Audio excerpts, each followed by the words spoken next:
Hello, I have a Unity game in front of me, but there is a bit of a problem. I've got errors. Let's take a look at some of these errors and the different types of errors and see if we can figure this out. If you're watching this video, I hope you've already read all the text above me. And if you're on YouTube, so we have a number of errors that showed up in our console. And when I hit play, I get this compile errors have to be fixed before you can enter play mode. And this tells me right then and there what type of error I am dealing with, a runtime error or a compiler error. Well, I can't even enter play mode. It must be a compiler error because I cannot successfully compile the code. So when we have this, what I like to do is I first like to hit clear, which will get rid of any runtime errors. We'll circle back on that. We'll double click on the first error, the top one, the first one, which should open up our code to where this error is. And I can see right here that I'm missing a semicolon. Easy mistake to make. We'll go back and we'll hit play again. We're not done yet. We're not done yet. Next, we have this one, which says the modifier public is invalid. But this line of code looks right to me. Even though this is a line where the error is, this isn't actually where the mistake is.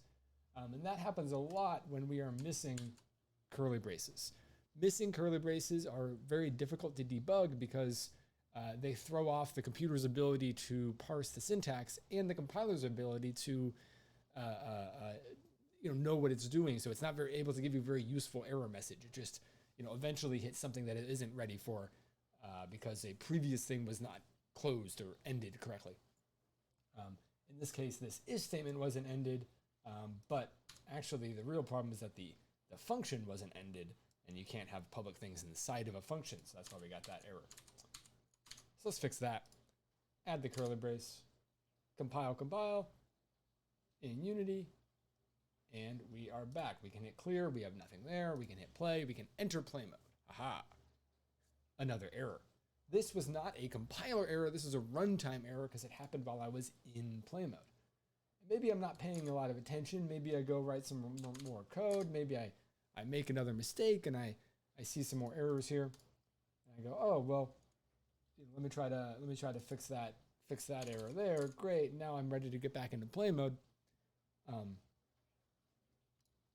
Whatever I do, that runtime error is going to stick around in the console until I hit clear or until if I have clear on play enabled, it will clear it right before you enter play mode.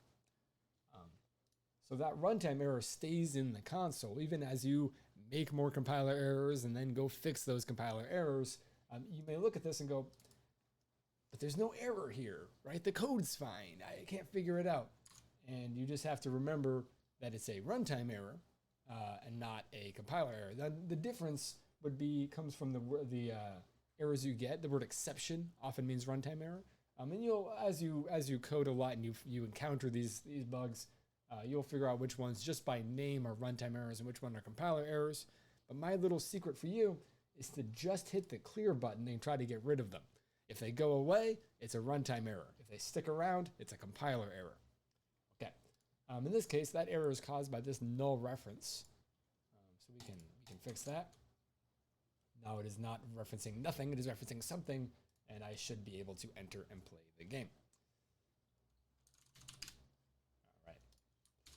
The last kind of error, let's go make that same, missing semicolon again. The last kind of error is an IDE error. IDE errors are not their own category.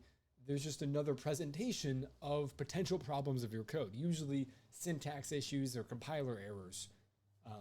But what you're gonna discover is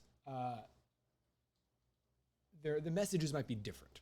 This says unexpected token, while in the console it says semicolon expected. The compiler is giving us a more informative error message than the IDE is able to do, which is interesting. There are different systems that are analyzing our code, right? The compiler hitting a problem and going, oop, this is the problem I hit.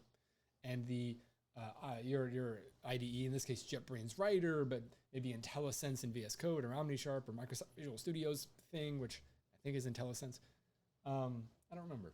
Anyway, whatever that system is analyzing our code, basically trying to compile it itself and seeing what types of problems it gets, continuously in the background, it's going to come to some different messages and different answers, and it's going to tell you different things. And the one thing I want to draw your attention to is, especially in Writer and Visual Studio, is they also have warnings, and warnings and errors are not the same thing. So one of the warnings that I have is I have a plugin attached to Writer that tells me how complicated my functions are. And if they get really complicated, it's like, yo, you're probably doing something wrong. You have way too many if statements in here, and there are way too many nested if statements. And you know what? That's fine. You know, I don't want.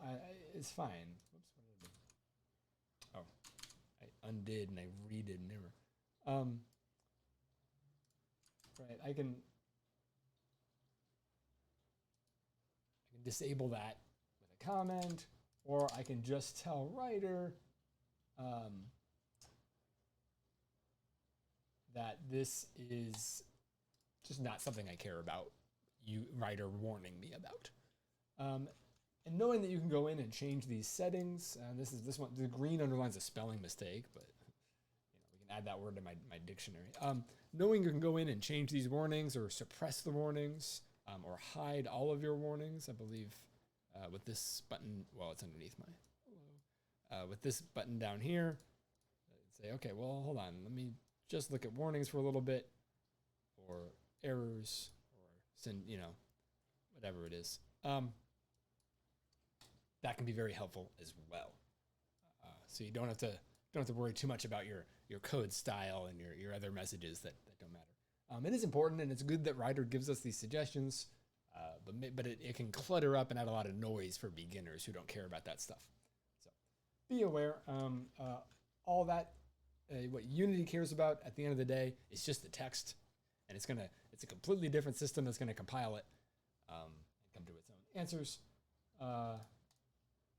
Yeah, if you'd like the console, the compiler errors in Unity, you can open a window. I'll have another video on all of Writer's Unity features, so for another time. But that's all I wanted to go over for now. Yay.